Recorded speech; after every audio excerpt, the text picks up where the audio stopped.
Assalamualaikum warahmatullahi wabarakatuh. Bismillahirrahmanirrahim.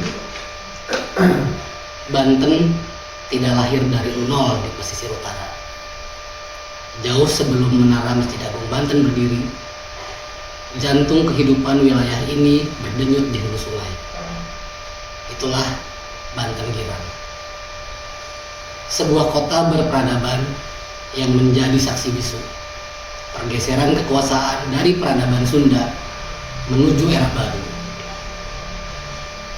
Banyak hal yang tersembunyi di sana dan mungkin saja disembunyikan. Apa sebenarnya Banten Girang dan kenapa harus disembunyikan? Bersama saya Esa Indra Budiana dan Kang Dadang Sodikin serta Bu Eka Juleha selaku dari peminat dan pemerhati sejarah. Kita simak kisah Banten Girang. Kang Mahdi Permadi, penyambung cerita kesepuhan Banten Girang. Silakan, Mahdi. Mari mudun ya. Mudun. Terus ini.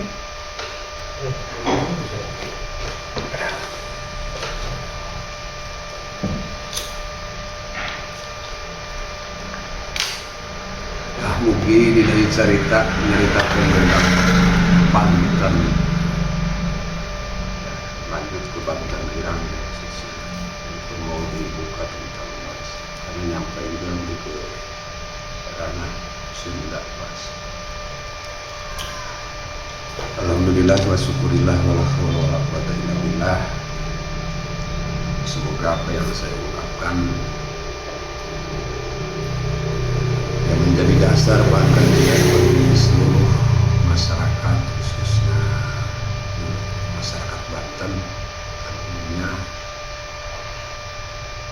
baik masyarakat negara kesatuan Republik Indonesia ataupun ya seluruh dunia. Karena dari makna Banten sendiri itu mencakup tentang jati diri Indonesia.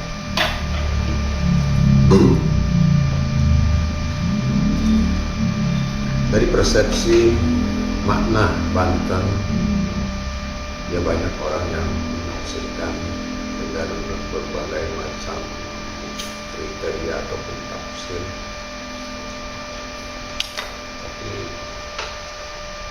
Kalau diri saya pribadi sesuai dengan kajian yang sudah saya jalankan dan sudah saya telusuri dan serta pahami secara pribadi,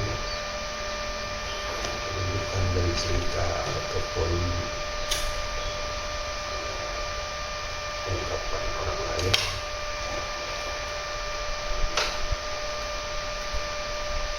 Jadi Banten, kita ungkap Banten dulu. Banten merupakan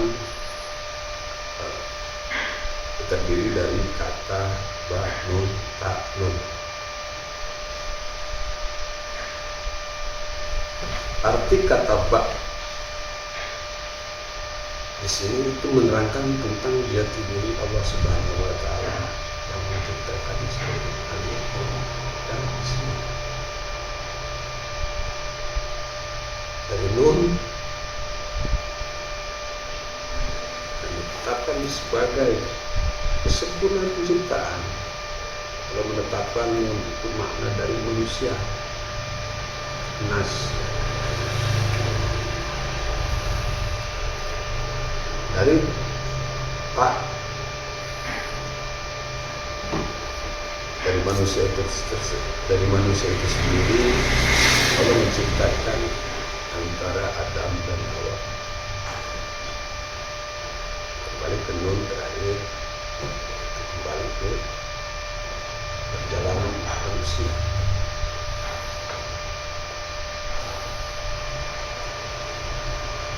Jadi kalau kita kupas saudaraku, dalam ketetapan ini Banten itu sebenarnya apa? Kita kaji secara kejiwaan manusia dulu, kembali kepada fitrah dari manusia dulu. Sebagai manusia tugas kita yang ditetapkan Allah Subhanahu wa Ta'ala sebagai wakil dia ataupun khalifatul.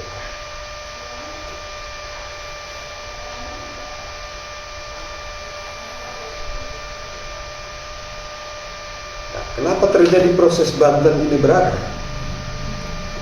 Mencakup wilayah karena jauh dari wilayah, ya sudah semuanya juga sudah. Kalau pemerhati sejarah sudah paham di mana itu Banten berada, ya di wilayah Jawa Barat, wilayah Jawa sebelah barat.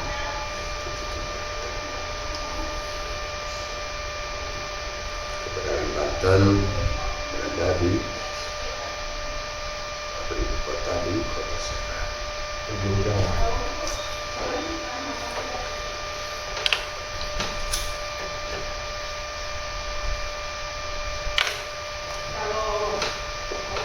Dalam halayak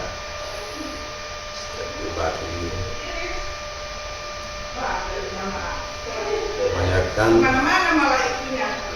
saya juga dulu sebelum memperhatikan menelusuri tentang ini cuma ya apa sih Banten, ada apa dengan Banten, paling cuma itu dong yang jadi ulek-ulek, yang jadi bahan pikiran kita.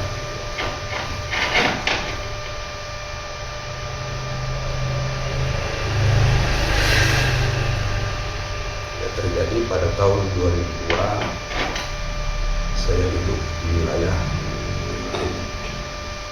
Banten Irang. Saya mulai menelusuri tentang sejarah apa Banten dan apa Banten.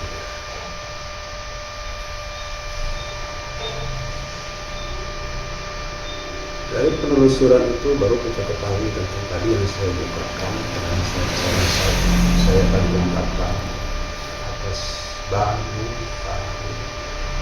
tentang siapa Allah, siapa manusia,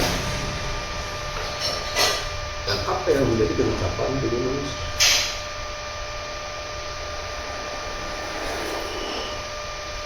Dari jati diri manusia itu, kenapa Allah menciptakan manusia?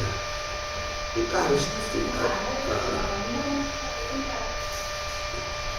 kita harus secara menyeluruh di situ, dan juga kita harus mengetahui dari apa kita diciptakan, dari dasar mana keberadaan manusia itu diciptakan oleh Allah Subhanahu wa Ta'ala.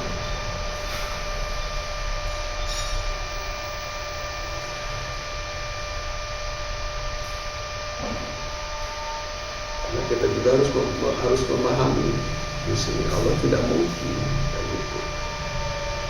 menciptakan sesuatu makhluk tanpa dasar, yang ibaratnya sebab akibat yang secara ketentuan yang ditetapkan atas makhluk tersebut.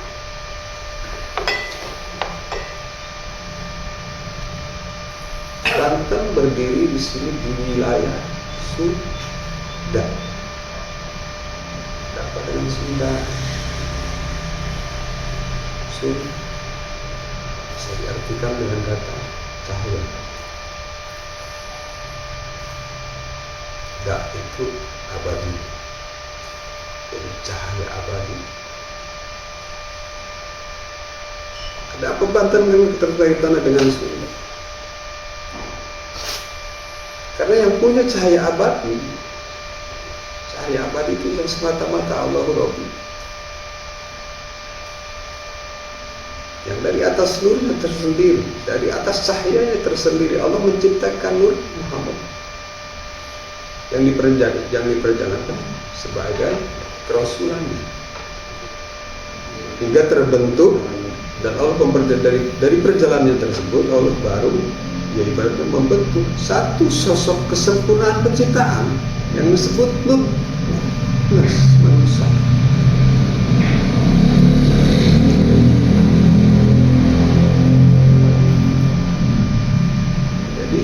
antara Sunda dan Banten itu sebenarnya itu bukan lagi ada kaitan, karena ini satu badan, satu tubuh. Satu tubuh yang sudah ditetapkan oleh Allah Subhanahu wa Ta'ala dalam satu keutuhan.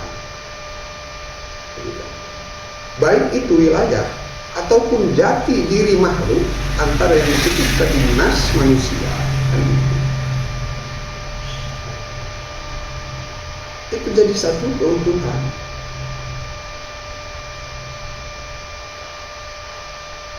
Jadi wilayah Sunda dan Banten itu ya satu sebenarnya, nggak dipisah-pisahkan, karena manusia tidak akan berdiri tanpa cahaya, karena keutuhan manusia dari dasar cahaya itu tersebut. Dari Sunda itulah Banten itu berdiri, gitu. Yang melewati berbagai ya perjalanan, baik itu dari, kalau di wilayah Banten ya, yang di sebelah sini ya, ibaratnya dari itu perjalanan, kalau dari sejarahnya melewati kerajaan, banyak kerajaan, baik itu dari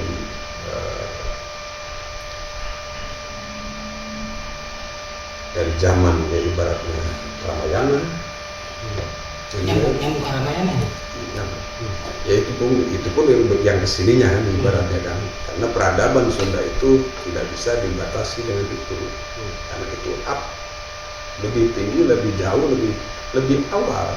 Kalau kita bahasa itu ke atas itu, karena bahasa Sunda itu kalau dari cahaya itu Allah membentuk satu sosok tubuh makhluk yang Allah tetapkan, yang Allah ciptakan, yang Allah turunkan ke bumi. Yang disebut jati diri manusia adanya di mana? Ini Allah sudah menerangkan di sini. Ini persepsi dari satu Sunda yang sudah Allah tetapkan.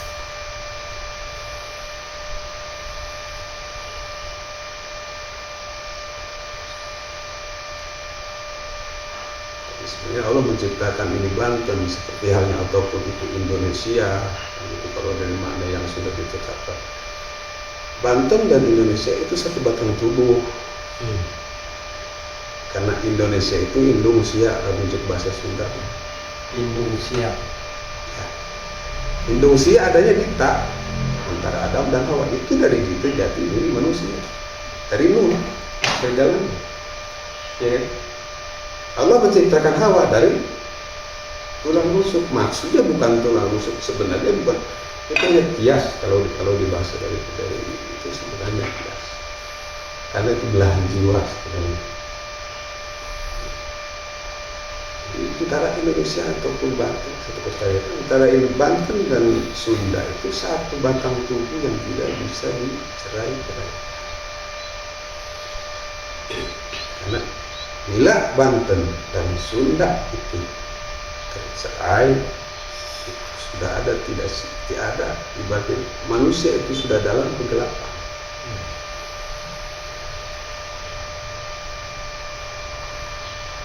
Seperti halnya, ya mohon maaf, karena ini satu sebenarnya yang mungkin tabu ya, tapi karena kita ini ya sedikitnya harus memahami ketentuan Allah Subhanahu wa Ta'ala. Kita sebagai bangsa jangan pernah merubah tatanan yang sudah ada, karena apa? Yang seharusnya kita bangun itu yang sudah ada, itu kita bangun, kita terus kembangkan hingga sampai ke titik dasar yang sudah, ya ibaratnya yang sudah ditetapkan oleh Allah Subhanahu wa Ta'ala terhadap diri kita sebagai manusia untuk menjalankan tugas dari Dia sebagai khalifatul, sebagai wakil untuk mengurus langit bumi dan isi. Dan ditetapkan atas Banten ini, Banun Tanun ini di sini dicap di wilayah kita, kan? Ini sebenarnya tugas berat bagi kita, kan? Begitupun ya seperti halnya bagi cerita tentang bab Indonesia, itu bukan hal bab yang ecek-ecek, itu tugas kita. Apalagi kita kita berdiri, duduk di wilayah Banten, dan kita di wilayah negara kesatuan Republik Indonesia. Tugas kita itu seperti apa sekarang? Sebagai induk, sebagai manusia. Sebagai manusia kita harus menjalankan tugas ibu untuk mengasuh, mengayomi anak-anak. Apa tugas itu sih? Mengurus hingga tercapai nanti satu titik yang sudah ditetapkan oleh Allah Subhanahu wa taala atas ketentuan diri manusia. Jika kamu gitu kan menjalankan perintah dan tugasku sebagai hambaku, sebagai abdiku, maka akan menjadi suatu ketentuan bagimu kebahagiaan girang. Makanya itu disebut girang. Jadi Banten girang. Sukacita. Iya. Jadi Banten girang itu bukan suatu silo, itu kalau wilayah bukan sebutan. Seperti halnya atas Pajajaran yang sudah ditetapkan atas waktu berdirinya Pajajaran. Apa sebenarnya yang menjadi siklus ya ibaratnya ketentuan yang harus diperjalankan Pajajaran kepada jati diri Eyang Prabu Jayadewata yaitu Prabu Siliwangi. Apa sebenarnya? Mensejajarkan umat, mensejajarkan manusia. Sebenarnya bukan masalah kerajaannya Pajajaran. Karena kalau dari atas dari arti kata Sunda gitu kan, begitu meliputi wilayah Pajajaran. Itu Pajajaran menjadi tugas kepada beliau.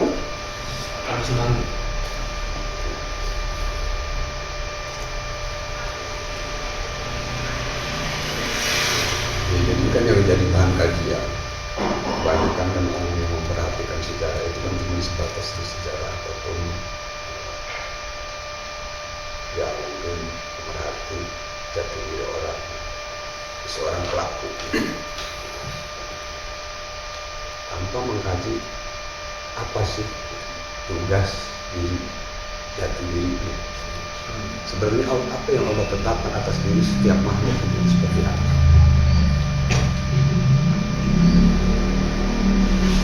Halnya itu dalam peradaban ataupun kebudayaan juga dari segi keagamaan dan dari segi paham. Kita sebagai manusia itu harus bisa mencermati tanpa harus kita mendis ibaratnya atau menjustis setiap perjalanan manusia itu dari segi perilaku tanpa kita memahami apa sebenarnya yang terjadi secara ketentuan yang harus kita pilih.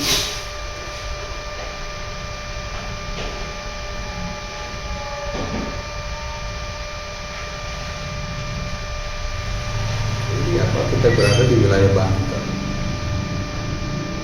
kita diarahkan untuk menjadi satu sisi ya sosok yang disebut manusia yang membawahi ibaratnya Sunda, membawa keutuhan Tuhan Allah Subhanahu wa taala yang Allah tetapkan bagi diri kita. Ya, seperti hari kita alam ini, pas Sunda ini.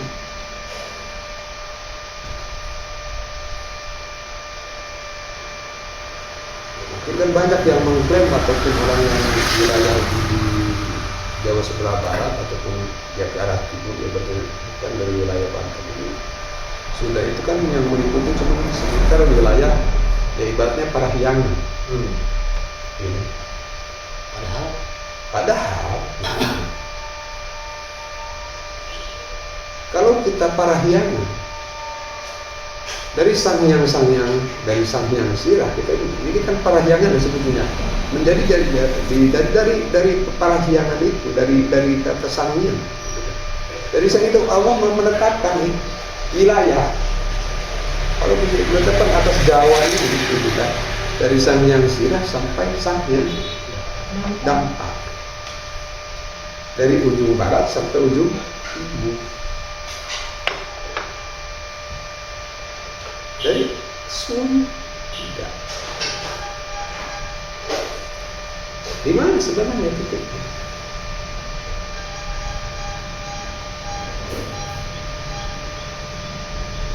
Dan menjadi Sunda. ya mengarah ke titik dasar manusia.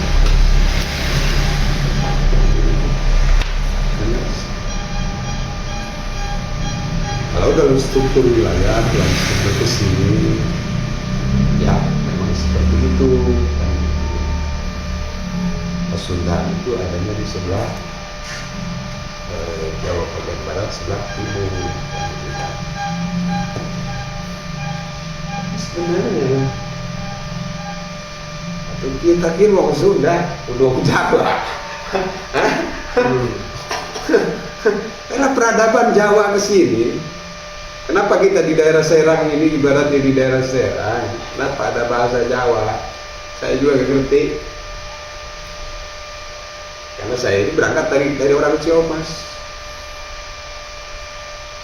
Kalau saya dikultur di wilayah saya, ya ibaratnya kan ngomong itu kan Sunda kasar. Tapi kenapa ada bahasa Jawa di wilayah saya? Ketika di perjalanan ini dari proses dari saya di Gembleng ya, untuk urusan menyusuri jejak ya, ibaratnya dari tahun 2002 saya duduk di wilayah Banten wilayah ini, barulah saya memahami eranya begini. Karena keberadaan Jawa itu bahasa Jawa beredar di kota Serang itu dari sejak zamannya Kanjeng Sultan Maulana Hasanuddin Sabakingkin Ratu Sidungur Banten. Bahasa Jawa itu? Ya, dari bahasa Jawa itu di wilayah ini ya, itu dari zaman atau asli itu kan di sini kan Sunda. Wilayah Serang ini kan atau aslinya juga kan, atau yang punya ya ibaratnya sekarang ya sukunya kan, yang punya kan suku yang disebut suku Baduy. Kalau saya pribadi, ya karena saya seorang Sunda, saya seorang ya ibaratnya keturunan dari Pakuan, saya pasti orang Sunda. Saya ngomong Jawa ya karena saya ya berkiprah ya kita bersih sebagai kabuninan masa gitu ya. Jadi Banten Bilang itu bagian dari wilayahnya Pakuan. Iya. Kalau tadi dianalogikan dengan ada kata Sanghyang, Sanghyang Sira itu ada di barat. Yang kita tahu adanya di sekitar ujung kulon. Lalu kemudian Sanghyang Dampal adanya di ujung timur Pulau Jawa. Artinya kan analoginya Pulau Jawa ini sebagai sebuah tubuh, Sebagai batang tubuh, batang tubuh manusia. seharusnya yang tidak bisa dipisahkan. Karena ini ada yang menjadi pelakon satu tubuh di wilayah ya ibaratnya kita bukan masalah Nusantara ini kalau berbicara ini perdana di sini ini kita tidak bisa bicara di wilayah di sini. Dunia Dunia. dunia. Lalu peranan Pulau Jawa terhadap Nusantara itu seperti apa? Tadi konteksnya dunia seperti apa? Itu meliputi Nusantara. Iya, Begini. Dalam kultur Sunda, satu simbol Sunda, ujung timur Pulau Jawa, Sampai juga kalah sampai sini.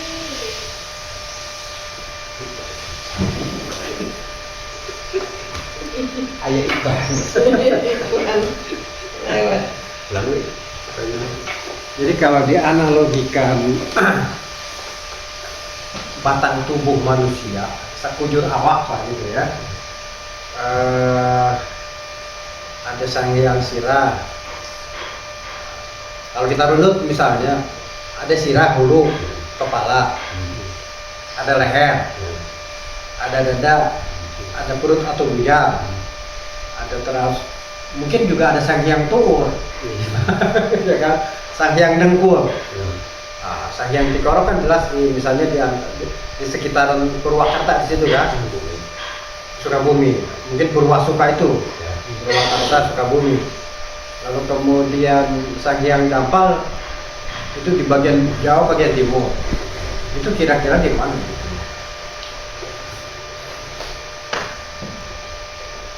Kalau kesinambungan antara Sunda dan Nusantara sudah ditetapkan wilayah-wilayah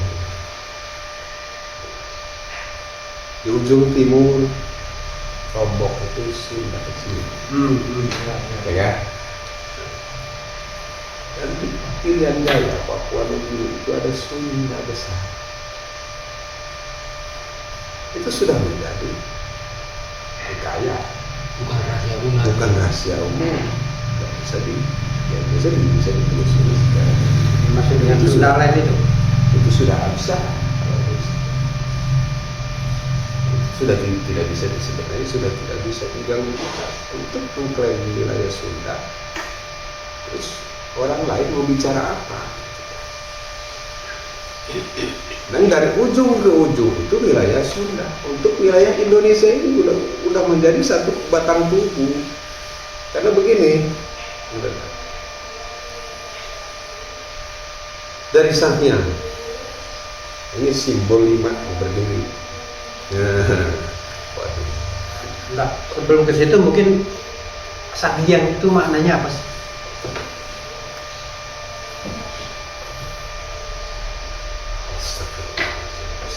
Ada Hyang. Hyang itu kan secara umum dimaknakan sebagai sang pencipta. Iya. Sang ini kan kata sandang ya. Kata sandang. Si sama dengan seperti itu kan. Cuman karena sebuah penghormatan menjadi Sangin. kata apa ya? Yang apa sehingga karena derajatnya martabatnya tinggi sehingga kemudian sang seringkali disebut seperti itu kan. Makna Sang Hyang ini kalau dari peradaban kan itu peradaban kuno ya, Di awal berada. awal peradaban terutama dalam konteks Kasundaan, karena di dalam konteks kultur Jawa tidak ada kata Sang Hyang ya. Cuman di dalam Dewa, dewa. kalau di dalam Hindu atau Buddha itu ada istilah Sang Hyang Widi Ah, iya. ya kan, Yang ini sang yang menang. Sang Hyang Wenang ya. Zamannya Sementara- dewa-dewa berarti. Sementara di kita ada Sang Hyang Sirah, Sang Hyang Kitoro, Sang Hyang Buya, ya. Sang Hyang Dampal. Sang Hyang Dampal itu kan kaki ya. Nah, dalam konteks itu hubungannya dengan tugas kekhalifahan manusia sebagai wakil Tuhan di muka bumi itu seperti apa? Termasuk hubungannya dengan Banten Girang.